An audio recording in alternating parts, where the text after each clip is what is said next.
What's going on, YouTube family? Today I want to talk to you about my top 5 ways that I rig a soft plastic paddletail swim bait. And stay tuned all the way to the end, because the very last tip I'm going to show you guys is going to be revolutionary and help you guys put more fish in the boat with one of these baits. So the first way I want to talk about is rigging it on the back of a bladed jig. Now, fishing a bladed jig is a great way early in the season when the grass starts to grow up to come out and catch some big fish. It's really a versatile bait to fish all year round. But when it is the hottest is right before those fish go onto beds and right after they're done spawning, because this looks just like a little bluegill or bait fish swimming in and around the grass. So I have my bladed jig right here, and this is a little 3.5 inch Bass Magnet Lures shifter shad. And what I'm going to do is take my shifter shad, and here's a tip that I actually am stealing from Tactical Bassin. You're going to want to rig your swim bait backwards. So instead of with the paddle tail down, you're going to want to rig it with the paddle tail up. And I'll explain why in a minute. So you're going to take your little 3.5 inch paddle tail swim bait, and I use a smaller size, and I'm going to bite just a tiny bit off the end. So I bite down about 2 ribs, and then you're going to want to rig this bait upside down. Now you're going to rig this bait so it comes out straight and flush, just like that.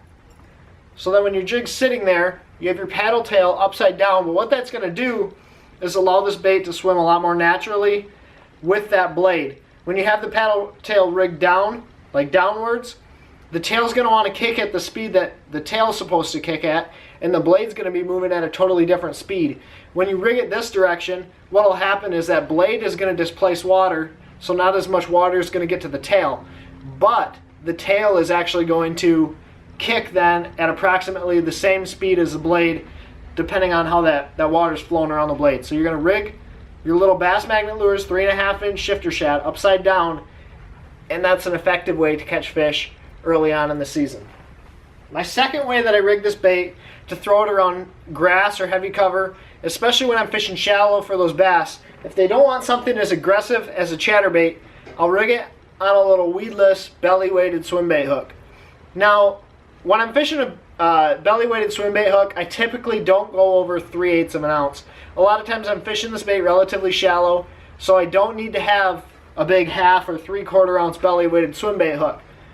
Now, I use the screw lock type, so what you're going to do is take, this is a 5 inch, I like the little bit bigger bait for this. They make smaller belly-weighted swim bait hooks, but this is a 5 inch Bass Magnet Lures. What I'm going to do, you're going to take, and this has a centering pin. You're going to take this bait, and you're going to put the centering pin right in the nose of the bait, and just spin this bait onto that keeper. Okay? So you spin that bait onto the keeper like that, and then you're going to take and figure out where this hook is going to come out of the body. So wherever that hook's going to come out of the body, then you're going to Texas rig it. You're going to go through, all the way through the body and out the back, and then that hook should lay pretty flat to the body. You're just going to barely skin hook it. That'll keep that bait from wanting to get bound up in the grass too badly. And this is a great way for catching fish out of thick grass. What I'll do is I'll cast this bait out and just slow roll it over top of those grass beds. And a lot of times this is a great way to catch fish when those fish are deep in the grass. You can also fish this on an EWG style hook, an extra wide gap hook, and throw it weightless and just kind of buzz it over the top of the grass too. That'll keep it up in the water column, and is a great way to get some of those big swim bait, or excuse me, big topwater swim bait bites. Now, one thing that has been extremely successful for me, if you guys watch my videos, you know this. One thing that has been extremely successful for me this fall has been an underspin. Now this here is the Spin Tricks. It also features that little screw lock design here behind the head, and what I do is I take my little 3.5 inch bait. You can throw the 5 inch bait on this spin lock, but this 3.5 inch chartreuse swim bait from Bass Magnet Lures has been killer. Now I bite off just the very tip of the head. And what I'll do is thread the bait on the hook, figure out where it's going to come out the back, and then you're going to, basically when you get to that screw lock keeper, just kind of turn your bait onto that keeper. And your bait should work its way around the hook without getting hung up too bad.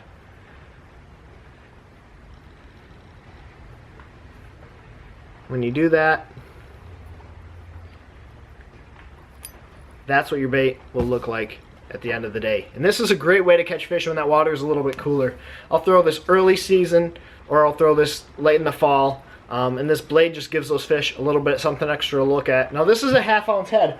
One thing I've been doing with this bait is I'll cast it out there, let it sink all the way to the bottom, and just really slow roll it so the blade kind of turns, and I fish it pretty much all the way along the bottom. Now it's different than a standard swim bait head where you might want to keep it up a little bit. You can do that with this, but the most bites I've had have been keeping this bait along the bottom and just slow rolling this bait. Now, the most common way to rig a swim bait is on a standard little swim bait head. What you do is you take your swim bait, and I will bite it off just so that it's flush against the swim bait head. So I bite off the head of that bait, and you know, you just rig it straight up onto the swim bait head. Figure out where it's going to come out, and you just push it up onto that swim bait head. Now that's not the best rigging, but that's essentially what it'll look like. That's just a lead head swim bait hook for that swim bait. There's nothing too special, but one thing I found about these standard lead head swim bait hooks is that I lose a decent amount of fish on them. Now, I don't think it's design flaw, I just think those fish have a lot of leverage. When you have all that lead right in front of the bait, you tend to lose some of those fish. Now here's a tip that'll help you guys choose what size swim bait head to use. 0 to 5 feet, I'll throw a 1/4 ounce. 5 to 10 feet, I'll throw a 3/8 ounce. 10 to 15 feet, I throw a 1/2 ounce, and 15 feet plus, I'll go up to a 3/4 ounce if I can't get that 1/2 ounce bait down there. What I do with these swim baits is I cast them out there, and a lot of times I let them go to the bottom. For the most part, that 1/2 ounce head is as big as I go, but if I can't feel that bait along the bottom, I'll go all the way up to a 3/4 ounce head. Now, this is the trick that I promised you guys from the beginning, and it's actually something that I picked up from one of the Elite Series guys at the end of the Mississippi River event. They had it on Bassmaster.com, but this is a way that will help you catch more fish on these paddletail swim baits. Now, a lot of the information out there talk about rigging this bait weightless, talking about rigging this bait without a weight, but what I've done is you can do this using a small slip sinker. This is a 3/8 ounce. I typically wouldn't go any heavier than a 3/8 ounce. What I find is your bait wants to kind of tumble on you. So 3/8 ounce pretty much is the biggest size slip sinker I go. But you take and you thread your slip sinker up on your line. And then here's where it gets really tricky. You're going to be using pop rivets. When I say pop rivets, let me show you. But what they are is they have a hollow end. It's hollow in the middle. And I'm going to use 2 of these. Your pop rivets will come on this little stick here. And what you'll do is you'll take this little stick and you're going to use it to push a hole through your bait. I take the stick that it comes on, and you can get a threading needle, an offshore threading needle, and do the same thing, but I just use the stick. You push it through your bait and you have it come out the back side here. Okay, and then I just do this a couple times just to clean out the bait, to kind of create a spot for my line to go through. What you're doing is creating a line through swim bait out of your little soft plastic paddle tail. Okay, so after you've gone through a couple times, what you're going to do is take one of your pop rivets and put it on your line with the fat part facing forward. So you're going to take your pop rivet and put the fat part facing towards the weight. Okay, and you're going to slide it up your line. Then you're going to take your line, take your little stick that comes with it, and I just make 2 simple overhand knots. You're going to make essentially 2 double knots and tie it to the little end of this stick. And you're going to use a stick to push your line through your bait. Now here's where using a needle would be more helpful, but if you don't have a needle, you can always use the stick that comes with your pop rivets. It's essentially a double knot, so your line is tied to your little stick. Then you're going to take your stick and you're going to push it through your bait. Essentially, that stick is just there so you can pull your line through your bait. Then you can snip off the stick because you don't need that anymore. You're going to grab your other pop rivet.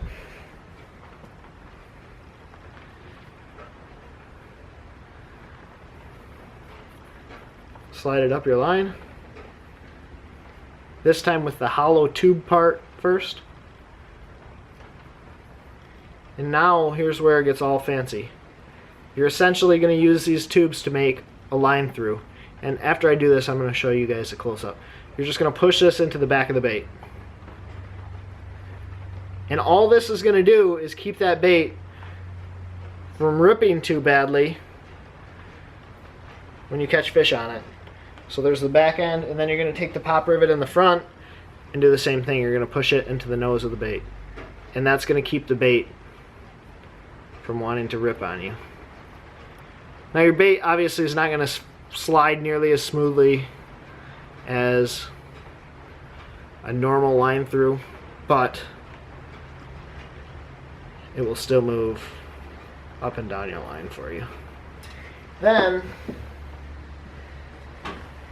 and if you were doing this in a tournament, obviously you'd want to have a couple of these rigged up. Some guys use a split ring on their treble hook. I don't think it's necessary. I just tie whatever my favorite knot is, and I just use a Palomar to my treble hook. Okay, so you tie your hook on, and this is a size 2/0 treble hook.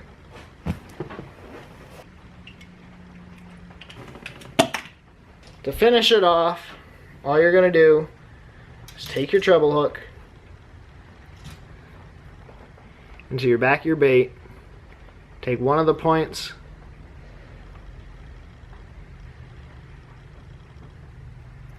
and just thread it